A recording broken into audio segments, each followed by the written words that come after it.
Existerait-il une invisible loi des reins liant l'accès à la grand-parentalité et l'apathie sexuelle? Le phénomène n'a pas, encore, été étudié de près par des chercheurs.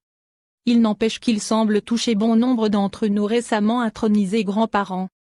C'est comme si quelque chose avait muté en nous et nous empêchait désormais, voire nous interdisait, de nous éclater sous la couette. Bizarre, bizarre. Faire taire notre inconscient vieux jeu.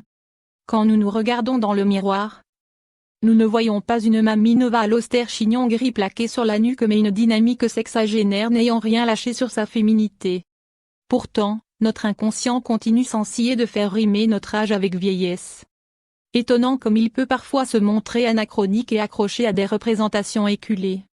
Pour peu que nous ayons tendance à obéir docilement à notre surmoi, nous voilà en train d'adopter des comportements en adéquation avec la dignité censément attendue à ce moment de notre existence. Autrement dit, nous mettons la pédale douce sur la sexualité parce qu'une grand-mère qui grimpe au rideau, ça ne se fait pas. Laissez la gêne à nos enfants.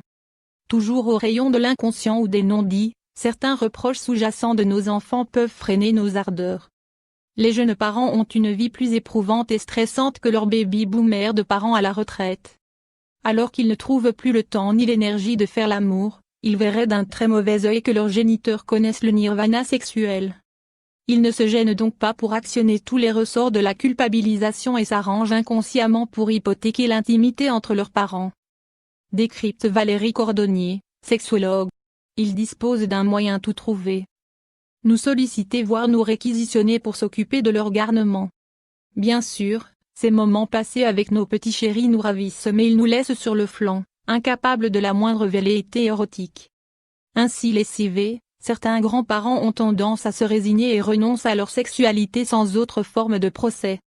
Depuis que leurs propres enfants ont enfanté, ils ont été propulsés sur une nouvelle marche générationnelle qui n'a plus rien à voir avec la reproduction et la génitalité. Ils peuvent donc penser que leur tour est passé et qu'ils doivent clore le dossier sexuel. Analyse la sexothérapeute. Une décision d'autant plus facile à prendre qu'ils sont souvent victimes d'un leurre. La proximité charnelle avec un tout petit, le fait de le câliner et de recevoir ses bisous peut donner l'illusion aux grands-parents que leurs besoins affectifs sont largement comblés. Pourquoi dès lors s'éreinter à maintenir à flot leur vie sexuelle, remarquait-elle. Jouer le non pour un oui. Franchement, nous laisser manipuler par un inconscient vieux jeu et nos enfants un peu trop exigeants, cela ne nous ressemble pas. Certaines choses s'imposent à nous, une petite retraite, des soucis de santé, et nous n'avons pas d'autre choix que de faire avec. Mais il n'existe aucune bonne raison de renoncer sciemment à la sexualité si elle nous apporte du plaisir et du bien-être. Pour sauvegarder cette part-là de notre identité et ne pas nous laisser absorber tout entière par notre statut de grand-mère, il importe d'entrer en résistance, annonce Valérie Cordonnier.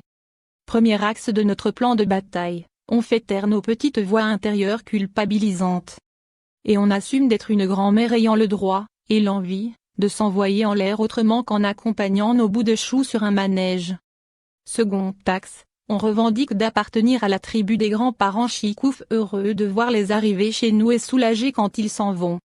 Concrètement, nous osons donc poser des limites aux demandes pressantes de garde et répondre parfois, non. Assumer que dans sexagénaire, il y a sexe. Le fait d'affirmer clairement que notre sexualité ne sera pas une variable d'ajustement et restera pour nous une priorité aura un effet quasi miraculeux. Subrepticement, nos comportements se mettront en accord avec ce credo. Parce que nous nous serons autorisés à rester des êtres sexuels. Parce que nous aurons décidé de défendre bec et ongles notre intimité, nous serons à nouveau titillés par nos sens et le désir de les faire exulter. Pour que cela fonctionne, il faut évidemment éviter certains pièges. Notamment celui de se mettre à s'appeler papy ou mamie au sein du couple, ou pire encore, pépère et mémère. De tels mots ont des effets dévastateurs, ils désérotisent complètement la relation, prévient la sexologue. Certains coups de pouce seront aussi les bienvenus. N'ayons pas honte de faire régulièrement la sieste pour reconstituer notre capital énergie, à mettre ensuite au service de nos galipettes. D'autant qu'il n'en faut jamais beaucoup pour que cette pause de la mi-journée dérape très agréablement.